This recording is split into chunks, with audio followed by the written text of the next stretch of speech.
nutrióloga Julia Vélez. Yo soy Kelly Parrales Suárez de Liberación 2. Somos el grupo número 10. Nuestro grupo está conformado por 7 integrantes y vamos a hablar de un tema muy importante, como es el ecosistema. Bien, vamos a hablar sobre los componentes del ecosistema. El ecosistema es una unidad donde tiene elementos o seres vivos como las plantas, los microorganismos y los animales. Y también hay elementos no vivos como el agua, el aire, el suelo, entre otros. Pero estos interactúan entre ellos mismos. Entonces, los componentes del ecosistema se dividen en dos, en componentes bióticos, que son los vivos, y los componentes abióticos, que son los que no tienen vida. Bien, vamos a hablar sobre los componentes bióticos, o sea, los que tienen vida. En estos participan, como vuelvo y repito, las plantas, los animales, los hongos, las bacterias. Bien, estas funciones son tres. Los productores, que son la mayoría de las plantas, que mediante la fotosíntesis ellas producen su alimento.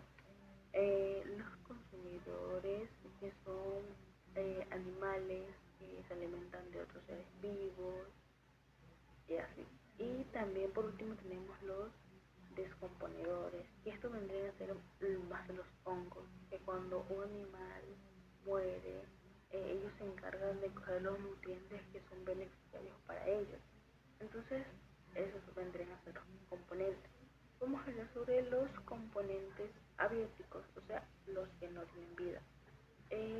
Estos, aquí participan lo que es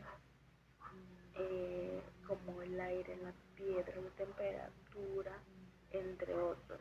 Pero bien, estos son muy importantes para nosotros, como por ejemplo el agua. Se requiere aquí mucha agua. Los seres vivos necesitamos agua para mantenernos vivos, hidratados, entre muchas cosas más. Asimismo, los animales. Entonces, el agua, por más que queramos vivir sin el agua, no vamos a poder, porque el agua es muy importante. La luz solar, lo mismo, nos da muchos nutrientes al momento de cuando sale el sol. Bien, tiene sus pros y contras, pero es muy esencial aquí para la energía eléctrica también. Entonces, la temperatura afecta también a los organismos y a sus tasas de crecimiento. El suelo y los minerales proveen nutrientes de las plantas y otros organismos. Los otros factores también son como el pH, la humedad, presión atmosférica, oxígeno y entre otros. Buenos días, profesora. Yo soy Rodríguez Nevares y le voy a hablar sobre los componentes bióticos. Los componentes bióticos son todos los seres vivos que habitan e interactúan entre sí en un mismo entorno. Se dividen en varios grupos. Un grupo es productores, que son los organismos que son capaces de fabricar su propio alimento a partir de sustancias inorgánicas y con la energía del sol. Un ejemplo son las plantas, las algas y algunas bacterias.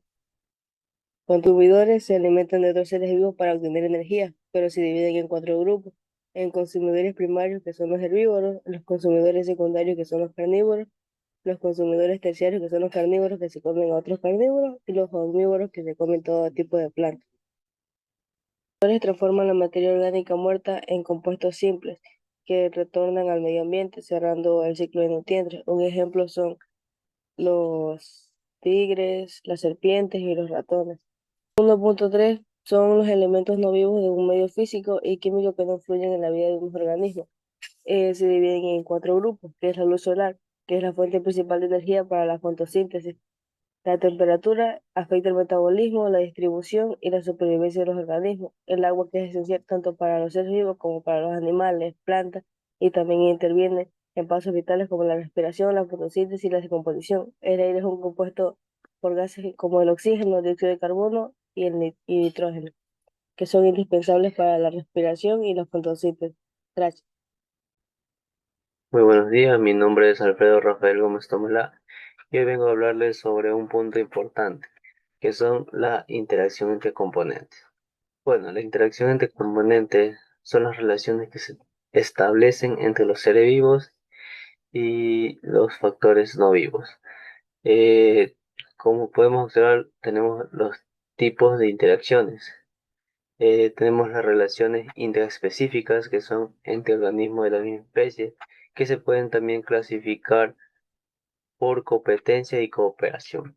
La competencia eh, incluye por la pelea de recursos limitados, como alimento, también territorio o pareja. Y la cooperación puede ser familiar, eh, gregaria, estatal o colonial. Las relaciones interespecíficas, que son entre organismos de diferentes especies. Aquí también influye la supervivencia y el equilibrio del ecosistema. También tenemos como es la depredación, que un organismo se alimenta de otro como el león y cebra. Esto podemos también observar como ciertos animales carnívoros se comen herbívoros en ciertos videos. eh, Podemos observarlos. La competencia es que son dos especies que compiten por recursos como plantas por luz a nutrientes. Eh, También podemos deducir como competencia a los leones con las hienas, por alimento, por los escasos alimentos o por los territorios. El mutualismo. Ambas especies se benefician como abejas y flores. También podemos observarlos como en una película, lo que es Nemo, eh, como la anémona y el pez payaso. Ellos se ayudan entre sí. También tenemos el comensalismo, una especie se beneficia sin afectar a la otra, como peces, rémora y tiburón. También un breve ejemplo también sería los pájaros, con los árboles, que claramente ellos hacen su nido ahí y no afectan a nada al cierto ser vivo o objeto. Y como por último punto, tenemos el parasitismo. Eh, un organismo vive a costa de otro, causándole daño como pulgas en perros. Eh, este es un tema muy delicado, la verdad, porque como vemos eh, en ciertas calles, vemos a los perros cómo están afectando esos parásitos, como que son las pulgas, ellos se benefician, pero hacen mucho daño a lo que es a los seres vivos también, y pues le causan mucho daño y infecciones que a mediados de los días puede fallecer el animalito. Y bueno, esa es mi posición. Muchas gracias. Mi nombre es Melanie Slay Wimonkemi.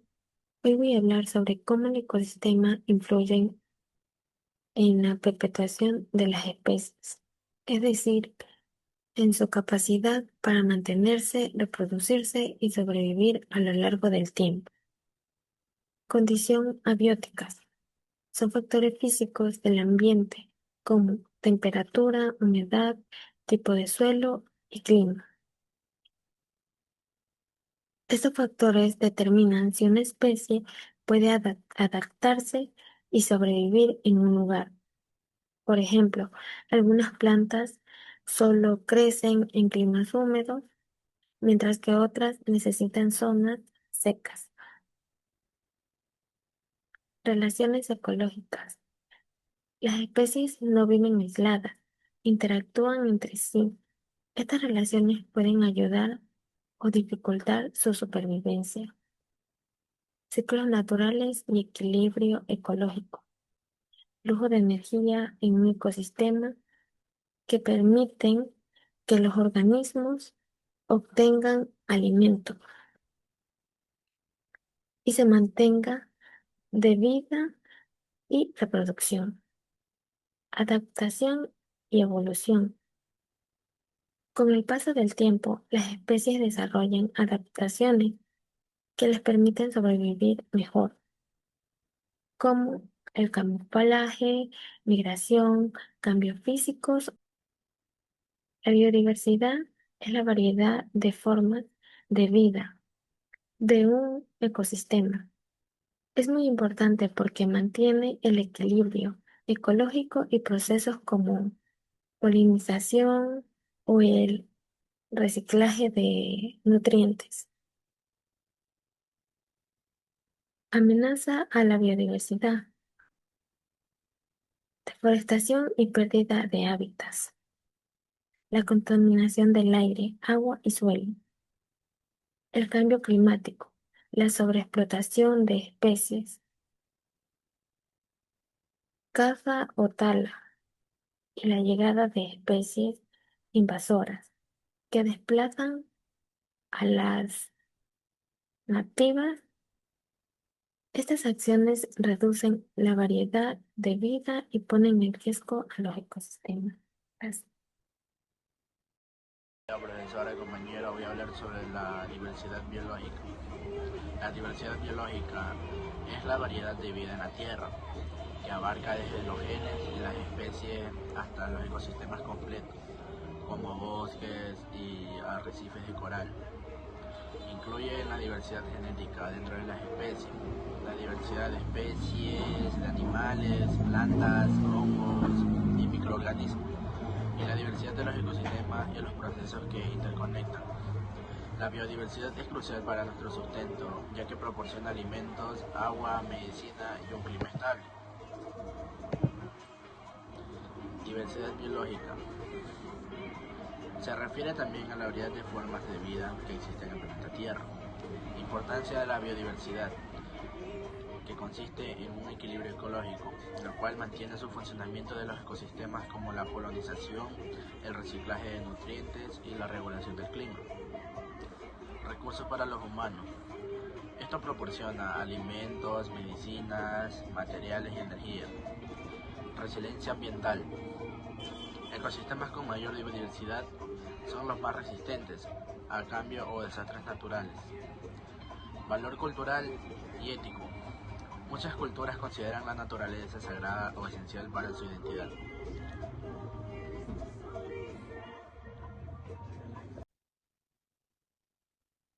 Te voy a hablar sobre la formación de ecosistemas.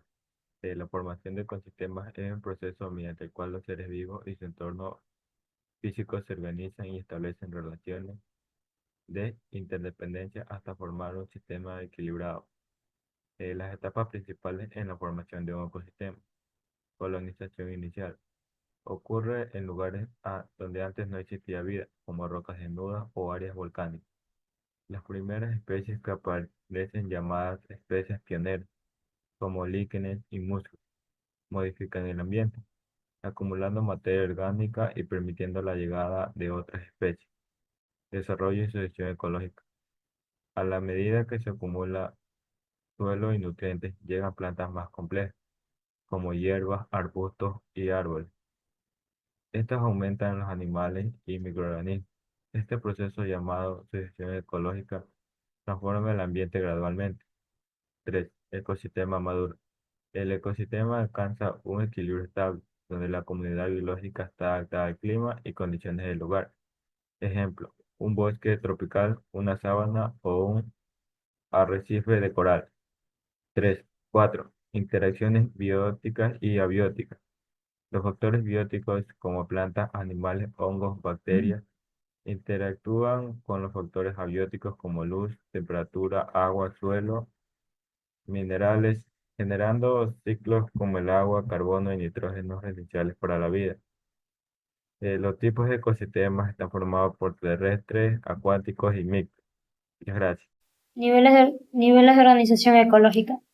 ¿Qué es la ecología? Ecología es la rama de la biología que estudia las relaciones de los diferentes seres vivos. Analiza cómo estas interacciones afectan propiedades como la distribución y la abundancia de los organismos. Individuo u organismo.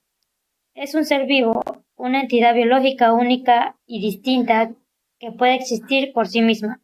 Esta unidad básica de la vida realiza funciones vitales como la nutrición, el crecimiento, la reproducción y la relación en su entorno. Población. Es un grupo de individuos de la misma especie que habita en un área geográfica específica y durante un tiempo determinado. Es un nivel de organización ecológica que se encuentra por encima del individuo y por debajo de la comunidad. Ejemplo, una manada de lobos. Comunidad. Es el nivel conformado por un conjunto de poblaciones de diferentes especies y que interactúan entre sí en una zona concreta. Además, crea un equilibrio biológico que aporta estabilidad y sustento a la mayoría de la población e individuos. Ejemplos: árboles, aves, insectos, hongos, mamíferos que conviven en un bosque. Ecosistema. Presentan dos componentes fundamentales: un elemento abiótico en el que incluyen elementos no orgánicos y otros bióticos que incluyen a los seres vivos. Ejemplo: desierto y bosque.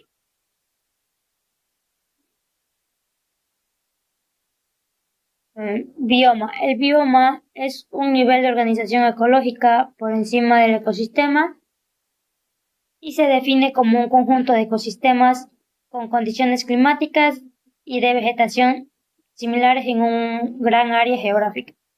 Ejemplo: bosque templado, selva tropical. La biosfera es la capa del planeta Tierra donde se desarrolla la vida y abarca todos los ecosistemas y organismos vivos. Importancia de los niveles ecológicos permiten comprender la complejidad de la vida, ayuda a analizar impactos ambientales. Gracias. Buenos días, profesora, compañeros. Hoy voy a hablar sobre las interacciones ecológicas. Las interacciones ecológicas son las relaciones que se establecen entre los seres vivos dentro de un ecosistema. Estas relaciones podrían ser positivas, negativas o neutras, y son esenciales para mantener el equilibrio ecológico. Existen varios tipos principales de interacciones ecológicas. Infraespecíficas, con una cooperación que entre los individuos ayudan para sobrevivir y reproducirse. Un ejemplo sería: las abejas trabajan juntas en una colmena. Interespecíficas, con un mutualismo que en ambas especies se benefician. Ejemplo: las abejas polinizan flores mientras obtienen néctar. Parasitismo, una especie que se beneficia perjudicando a la otra. Un ejemplo sería que la garrapata que chupa sangre de los mamíferos. Depredación, un organismo depredador casi se alimenta de otra presa. Ejemplo: un león cazando a una cabra. Competencia interespecífica, dos especies que compiten por ser los mismos recursos. Ejemplo: zorros y coyotes que cazan las mismas presas. Amensalismo, una especie que resulta ser afectada y la otra no. Ejemplo: algunos hongos liberan sustancias que impiden el crecimiento de bacterias cercanas. Importancia de las interacciones ecológicas. Mantienen el equilibrio natural entre las especies, que regulan el tamaño de las poblaciones favorecen. Adaptan y evolucionan de los organismos. Bien, hablemos sobre el desequilibrio en el ecosistema. Este es un tema que debemos abordar con mucho cuidado. El desequilibrio del ecosistema ocurre cuando las relaciones naturales entre los seres vivos y su entorno se alteran, rompiendo la armonía que permite al funcionamiento normal del sistema. Aquí hablaremos sobre las causas naturales del desequilibrio y entre otras más que vamos a ver mediante el video. Primera causa natural de desequilibrio, como los fenómenos, los climas extremos, sobre los volcanes cuando hacen erupción, sobre los fenómenos naturales. Entonces son muchos factores naturales que hacen el desequilibrio. Por ejemplo, cuando hay huracanes, sequías, nos afecta mucho. También hay plagas y enfermedades que afectan a los seres vivos, tanto como a los animales y a las plantas. Segunda causa es que provocan los seres humanos, o sea, nosotros, como hacemos la deforestación, la contaminación, eh, la pesca excesiva. Entonces nosotros mismos también nos estamos causando mal porque dañamos la atmósfera, el clima, fatal, muy fatal. Entonces hay que dejar esos malos hábitos que tenemos para poder llegar más grande, porque sinceramente como vamos mal. Hay que tomar conciencia. Bien, vamos por la tercera causa, que es las convivencias del desequilibrio ecológico. Aquí afecta mucho lo que es la biodiversidad, sobre los ciclos naturales y sobre el impacto en la salud de los humanos. Bien, continuamos con el segundo punto, que es las soluciones y acciones para restaurar el equilibrio. ¿Qué quiere decir esto? Que haya menos deforestación, conservación de hábitat, uso sostenibles de recursos naturales, reducción de contaminación y reciclaje, educación ambiental y participación ciudadana, protección a las especies en peligro de extinción y control de invasores. Bien, seguimos con las causas naturales. En desorden como incendios forestales, sequías, eh, tornados o terremotos, son perturbadores, casos naturales, pero que lamentablemente hay que vivirlo. Pero eso no se controla de nuestra parte, sino ya es parte del ecosistema. Entonces, esos vendrían a ser las consecuencias, por qué es grave esto que está pasando. Cuando un ecosistema se desequilibra, su capacidad de auto, autorregularse puede disminuir, o sea, puede estar muy por debajo. Si el daño es muy grande, puede perder su resistencia y no volver a ser el mundo de antes, por así decirlo. Eso significa que algunos procesos ecológicos como el reciclaje son muy importantes. La, la purificación del agua, la reproducción es muy importante, demasiado importante para tener nosotros un equilibrio, ¿me entiendes? Entonces, saber cuando el ecosistema está mal, cambiar las cosas, porque nuestro ecosistema es todo lo que tenemos, entonces sin eso no podemos vivir. Pues hacer conciencia y sobre las causas humanas, que ya vimos que sobre algunos invasores, incendios provocados, la deforestación, la contaminación del aire, que eso hace muy mal, la contaminación del aire como la contaminación en el piso es unos factores que día a día vemos, pero si ellos no hacen conciencia, no saben lo que es grave aquí realmente, entonces hay que tener un poco de conciencia, educación ambiental y eso. De mi parte, muchas gracias.